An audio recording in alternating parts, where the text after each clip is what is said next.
It's Sunday and that means it's race time here in Spa. As the cars are being prepared, let's join them trackside for the start of the Belgian Grand Prix. So here we are once again at Spa-Francorchamps with 19 corners, 9 to the right and 10 to the left, and a lap distance of 4.35 miles. An average lap speed in the dry here is around 145 miles per hour. It's a very quick circuit indeed.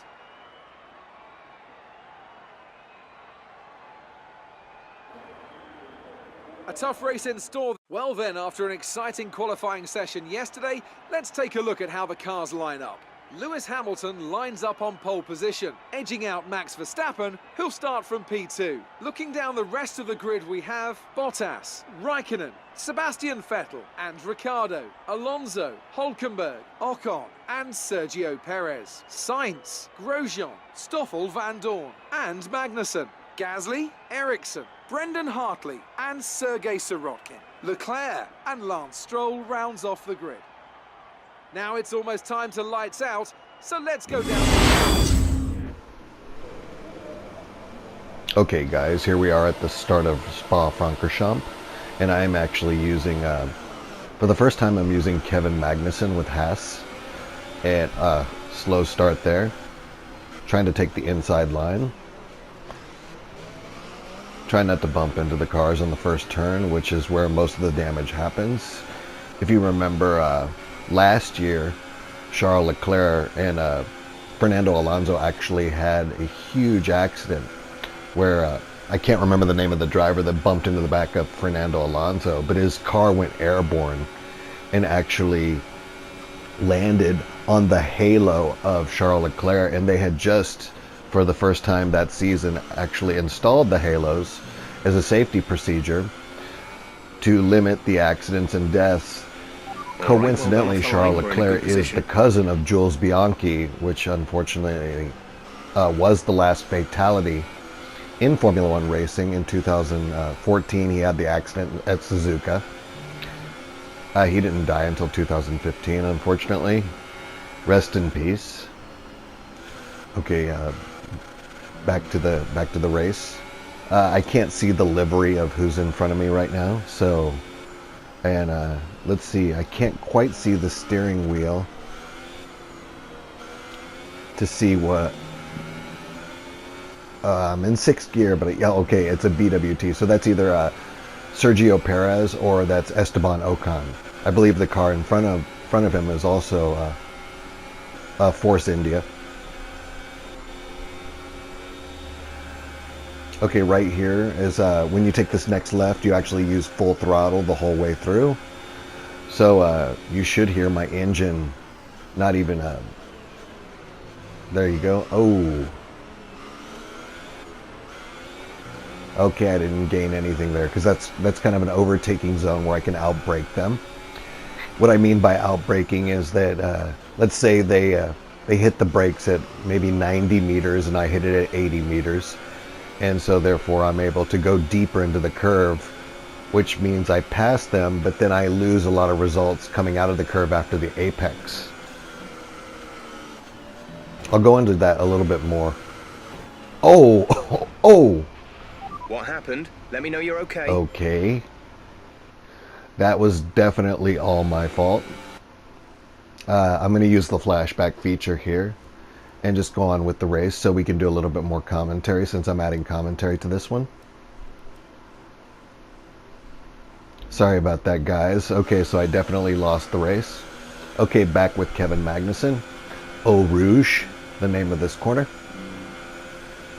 Into Radion and then into the Kemmel Straight. Right here's the Kemmel Straight.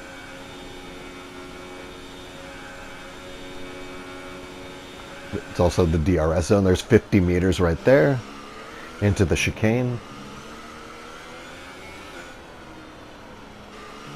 2 cars in one go. Great job. Really impressive. Not perfect lines, but good enough. Doesn't slow me down.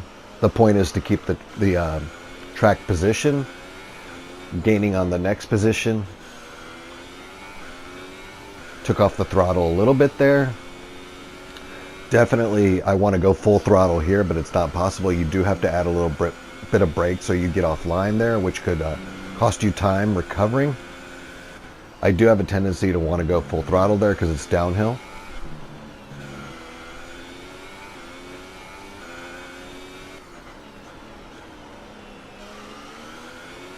It's a beautiful sunny day out in Belgium.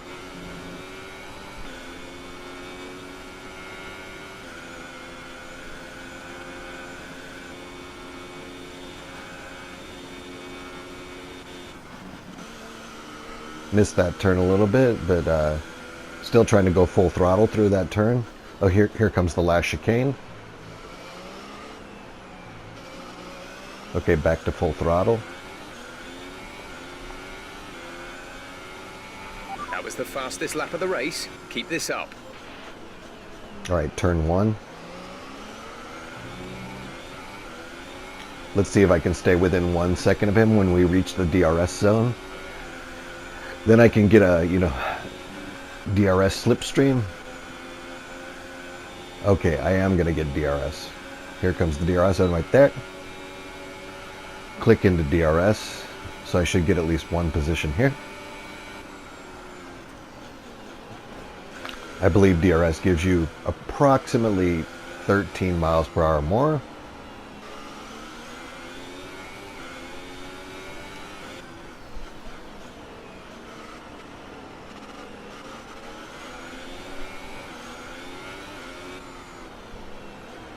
Okay, let off the throttle a little bit there on the turn.